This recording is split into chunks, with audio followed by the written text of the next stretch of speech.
Endometriosis, what it is and why you can't get pregnant. Endometriosis gets spoken about almost entirely through the lens of pain. Painful periods, painful sex, painful existence. And yes, all of that is real, speaking from experience, and all of that matters.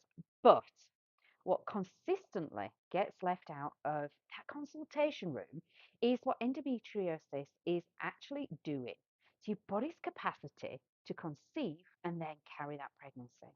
So, not just the mechanical reasons that your doctors will have mentioned, but the physiological processes happening at a deeper level that most women never been told about. Now, that missing piece, that is often the difference between a pregnancy that happens and one that doesn't.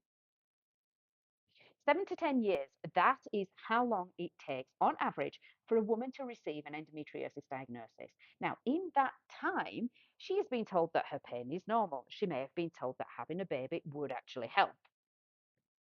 And all the while, the inflammatory process that endometriosis creates has been quietly affecting her body's ability to support new life.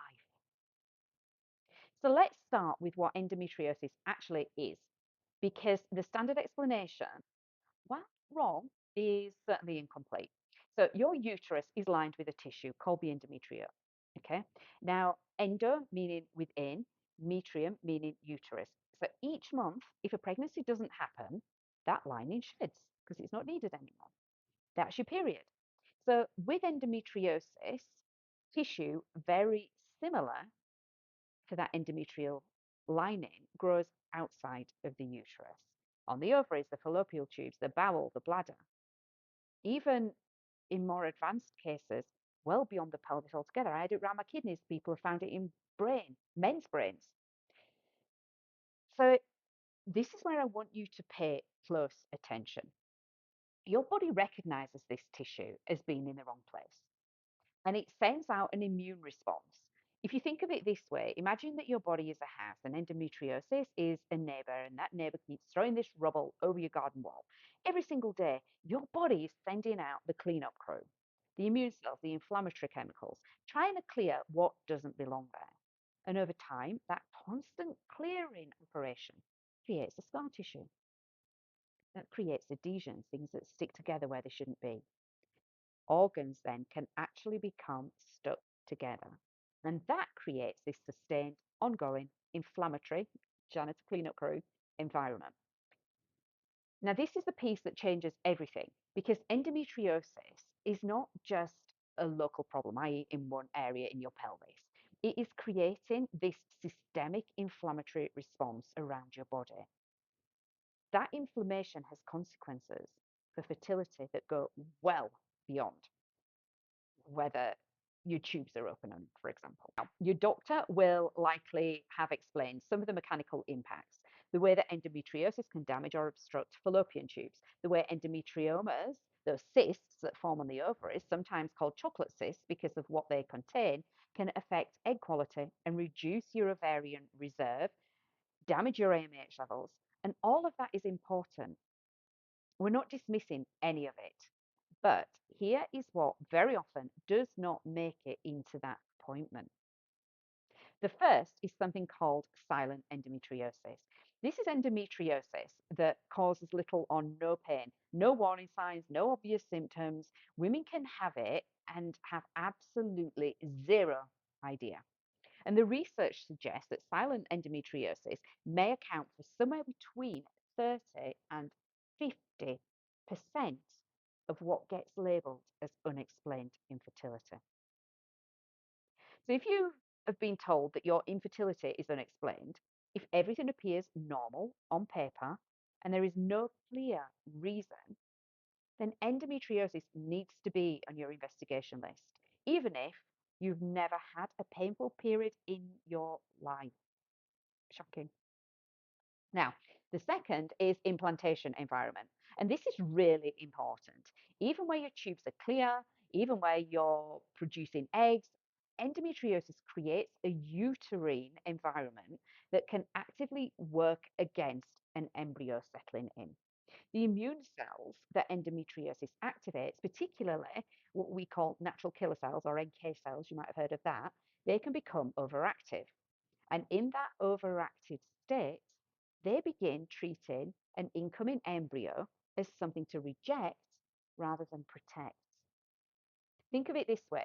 If you were trying to grow a seedling in soil and it had too much acid in it, that seedling is not going to grow. Regardless of how healthy the seed is, the environment has to be right.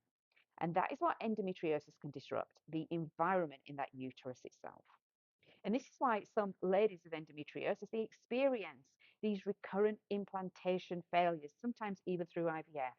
And they're not really given any kind of reason why, which is even more frustrating.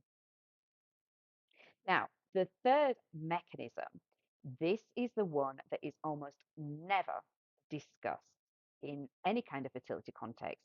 It's the nervous system connection. Chronic inflammation and chronic pain keep your nervous system in a state of this heightened alert. Your body's threat response then stays activated. And let's not ignore what that means for reproduction.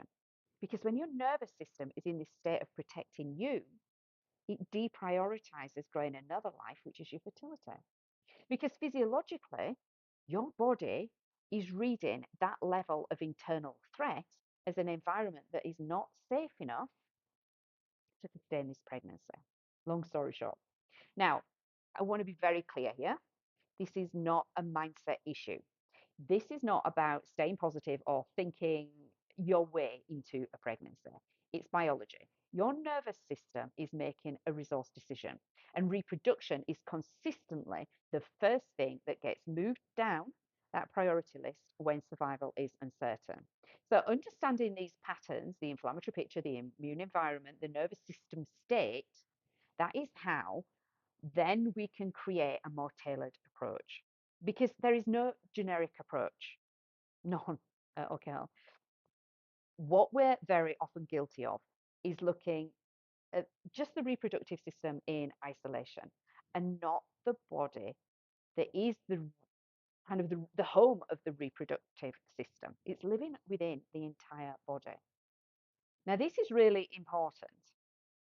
None of this is said to make you feel overwhelmed because there are things that we can do and they work alongside whatever it is that your medical team already has in place.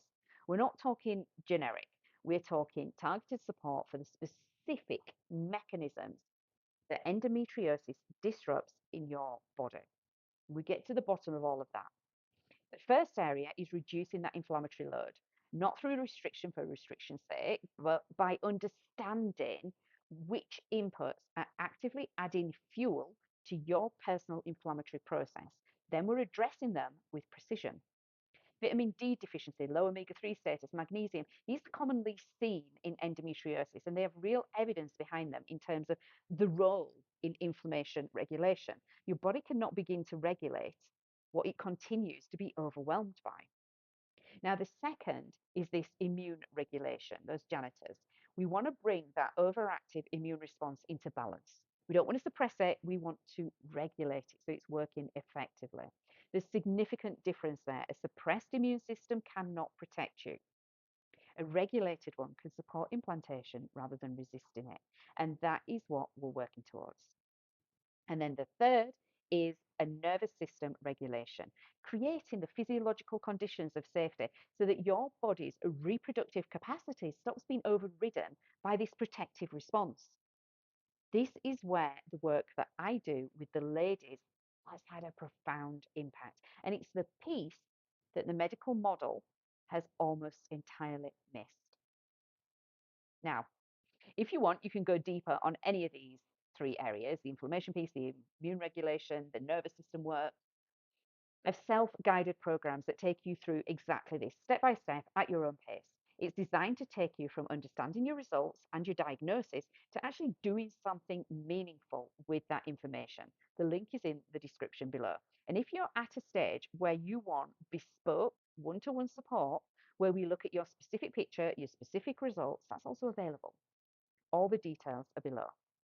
But wherever you are right now, I want to make sure you leave today with something that you can actually act on. That's what's going to make the difference.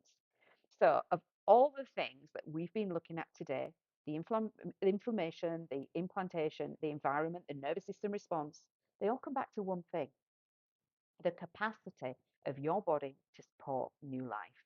And I think there are things that we can do to improve the housing that our child sits within. The more we can do to reduce the disruption, to create a physiological safety, the more chance there is of that pregnancy taking hold.